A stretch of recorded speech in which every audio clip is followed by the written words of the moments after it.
watch me? Yeah. I can't breathe. Okay, it's fine. I don't know, it's just, that's always the thing with nerves.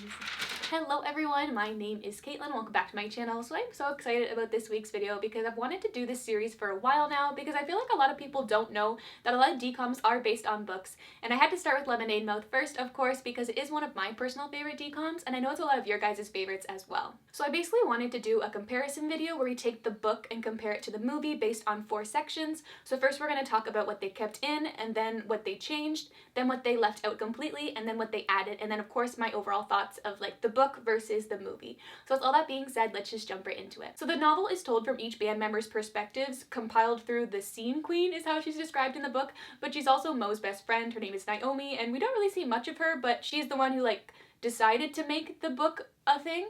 And so each of their parts are like told in different ways. Stella and Wen's is through interviews, Olivia's is through letters to her dad, and Charlie's is through this English paper, and then I guess Moe's is just told through like her being Naomi's best friend, and so she just like knows what was going on. I found that the book did jump a lot between everyone's different perspectives, and sometimes it got confusing. Like if I got too into the book, I'd kind of forget whose perspective I was reading from, and it did kind of remind me of when I used to read old fan fictions and like they would go from different point of views, but like if I was paying enough attention, it wasn't hard to follow. And then during like big events like the Halloween Bash or the Rising Star, they had it told from different audience members' perspectives, which I thought was really neat. But now that we have the basic format of the book covered, let's jump right into what they kept in. Now I found that the plotline of the movie was pretty true to the book. All of the main plot points were pretty much there, like the fact that they met in detention, and then that they had some struggles, but then eventually did form a band, and then the Halloween Bash, and then the Rising Star, and everyone singing the song for them. Like all the main plot points were there, which was really neat. Basically everything that was in the movie is from the book. If not, I will talk about it in the what they added in section. But with all that being said, let's move on to what they changed. So I figured I'd start with describing the 5 characters on their own because I felt like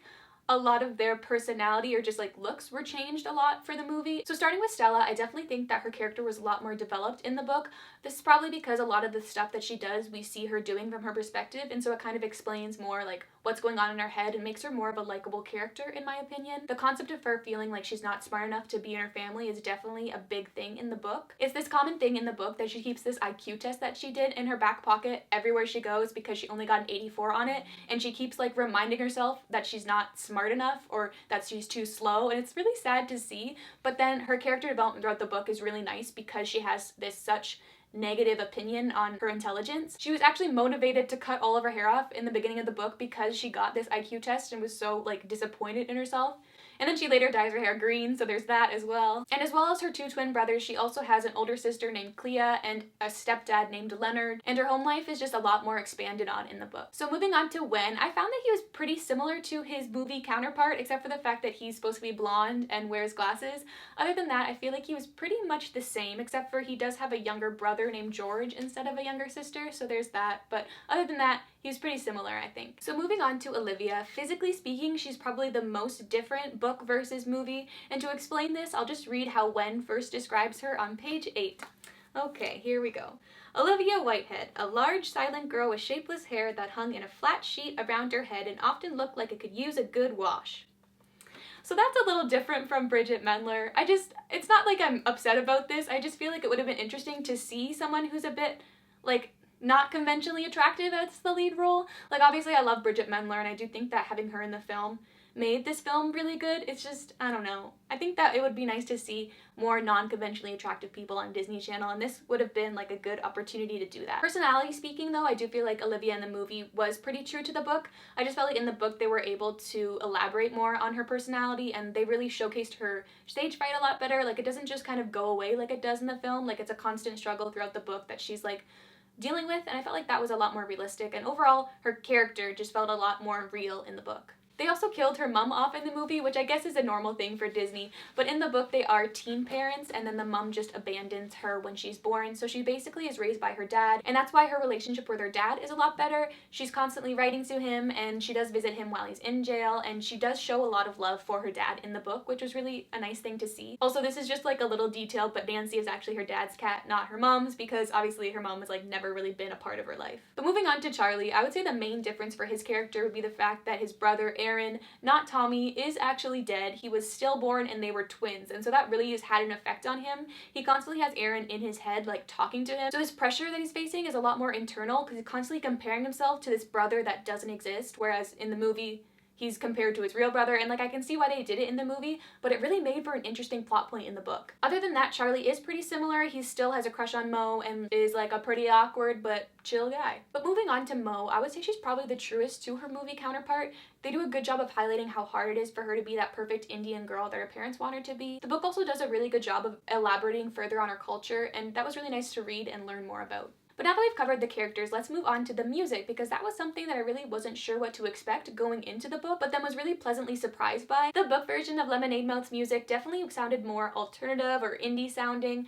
Obviously you don't hear any of their songs, but they write out their lyrics in the book really nicely, and the song titles themselves just feel a lot more indie in a way. And the instruments that the band members play in the book kind of aid to this as well. Stella plays the ukulele, Wen plays the trumpet, Charlie plays like a collection of bongos that he like has around, and then Moe plays the stand-up bass like she does in the beginning of the movie. And I also felt like Olivia's voice was described a lot differently than how Bridget Mendler sings. I would kind of compare book Olivia's voice to someone more like B. Miller, as she's constantly being described as having a very raspy, unique voice. But let's move on to my favorite thing to talk about, which y'all know is the ships. So they were very different in the book than in the movie. We'll start with Scott and Moe. So Moe has a crush on Scott from the beginning. Like, she's a freshman like all the other members of Lemonade Mouth are, and Scott I think is a bit older, and he is the most popular guy in school. And so once he shows Moe attention, she immediately is like all about him and they start dating. So she finds out that Mudslide Crush is unhappy with them taking half of their set time in a little bit of a different way than she does in the movie. They're like making out at a party like behind some bushes or something, and then Moe overhears Ray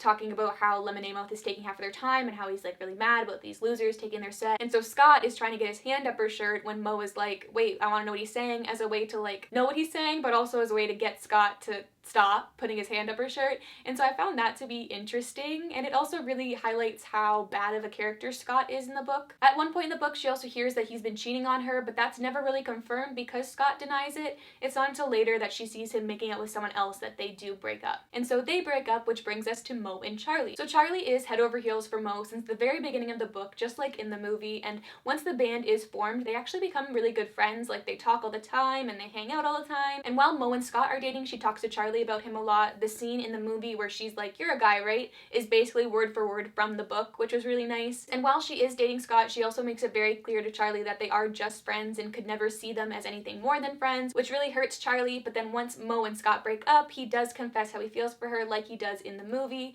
and she turns him down a lot more harshly in the book, but this is because we find out that Moe does have feelings for Charlie as well. And so she turns him down because she felt bad for lying to her parents when she was dating Scott and doesn't want to go through that again, and also because she doesn't want to ruin anything with the band. She really just doesn't feel like she can be with Charlie until later on in the book when she ends up figuring stuff out with her parents. Then she like accepts how she feels for him and tells him, and they share this really cute kiss in the rain, and it just kind of like, I loved their relationship in the book, and so it was interesting to see how it was so non-existent in the movie. But I also do like what they did with Scott's character in the movie because it's something that you don't see that often. But moving on to Wen and Olivia, they are pretty similar to how they are in the movie, but it takes Wen a very long time to see Olivia in that sort of way because of his crush on Sydney. Yep, his dad's girlfriend. So in the book, he does confess to checking her out a lot, and he says that he does feel weird about it, but he can't help it. I do think Sydney is a lot younger in the book, as she is described as being in college and not just taking some college classes, and so I guess that makes it a little bit better. It is still pretty weird, but it kind of makes sense for like a younger teenager to have a crush on someone who's a bit older than them, and I guess he sees her a lot, so I don't know, it made for an interesting plot point. Sydney is also an art student, not a photography student, and so that scene in the movie where he accidentally has her folder with all of her photos is very different in the book, as he accidentally takes her folder of naked drawings of herself and has those in class, and it's a very awkward scene. On the other hand, Olivia basically has a crush on Wen from the start. We find this out through one of her letters to her dad, and then she also figures out that Wen has a thing for Sydney. And then so near the end of the book, where they have that fight similar to the one that they have in the movie, where at the end of the scene she says that she only joined Lemonade Mouth for him. In the book, the scene actually ends with her saying that she knows that he likes Sydney and that he should get over it. And so that definitely made for a more impactful scene there, and then it was also interesting to see Wen's reaction to all of that. That's also how the crush kind of ended in a way, because after that scene he went home and ran to the washroom and found Sydney leaving the shower, and saw her completely naked. And then I guess his reaction to that is what undid the crush in a way, because he said that he felt like seeing her that way wasn't like how you'd see someone you liked. He said he saw her that way and it felt like he accidentally walked in on a family member. And so that scene is also followed up with him running into a table and busting his lip open, which affects his ability to play the trumpet instead of like the black eye. And then after that, Sydney kind of helps him out with his lip, and then he's like, I thought you were going somewhere, and she's like, this is more important. And so that's kind of how they bond, and that's what sort of fixes that relationship in the book and helps one kind of get over the crush that he had. And then once that crush is out of the way, it is hinted at that Wed likes Olivia as well, but then nothing is confirmed, kind of like how it is in the movie. If you don't include that extended scene, it kind of ends with him giving Olivia the cat, and like it's cute and whatever, but we don't really know if they are together or not. So now that we've covered all of the many things that they changed for the movie, let's move on to what they left out. So one of the main things I really wanted to highlight was the importance of Olivia's dad in the book. Like I mentioned earlier, he was a lot more of a father for Olivia, and their relationship was like really well portrayed, I feel like, in the book. Olivia also explains why he was in prison in the book. Apparently he was in like a really hard time of his life and in between jobs and all this stuff, not as a way to excuse his behavior, but just to explain why it happened. So we ended up trying to rob a 7-Eleven with a fake gun. Then the owner who was there had a real gun, and when he approached Olivia's dad surrendered, but then when he got even closer, they kind of got into a bit of a fight, and then the owner's gun ended up going off and shooting him in the leg, but then apparently he didn't end up dying because of the bullet. He died later in the hospital. However, Olivia's dad was still arrested for manslaughter and attempted robbery. And there's actually a really good scene near the end of the book where Olivia brings all of Lemonade Mouth to the prison to meet her dad, and it made for a really great moment, and it's just kind of disappointing that that's something I don't think Disney Channel would have ever done, but was a really good moment in the book. So earlier on in this video, I talked about how Stella took this IQ test and she's kind of been defining her self-worth based on the marks she got on that.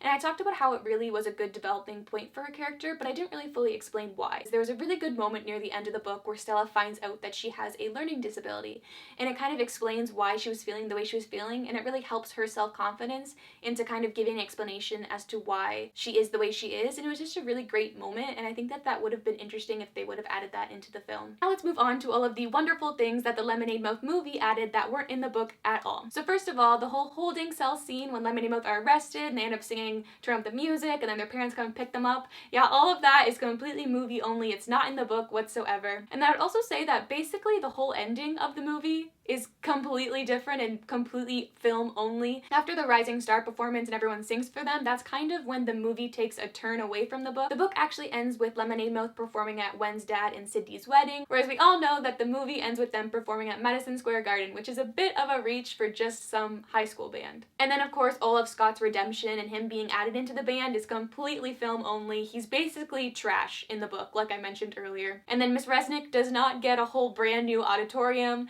She does get a classroom on the main floor, but like that's about it. So overall, I did really enjoy the book. I'd probably describe it as like a more mature version of the Dcom, and there's a lot of moments where direct lines from the book are in the movie, and that was a really good thing to see as someone who's read the book. And I'd recommend, if you are a fan of the Dcom, to read the book because it was really good, and I feel like it doesn't get as much appreciation, and I feel like a lot of people don't even know it was based off a book. Anyways guys, I would love to make this into a series. Let me know down below what other book you think that I should read and maybe do another comparison. I've actually already started reading Geek Charming, so if you want to see that, let me know down below because I would definitely love to make another video like this. Anyways guys, my name is Caitlin. You can follow me everywhere at Kate Loves Disney. Don't forget to subscribe and turn that bell so you'll be notified every time I post a new video. But that's all I have to say for today. Hope you all have a wonderful day, and I'll talk to you very, very soon.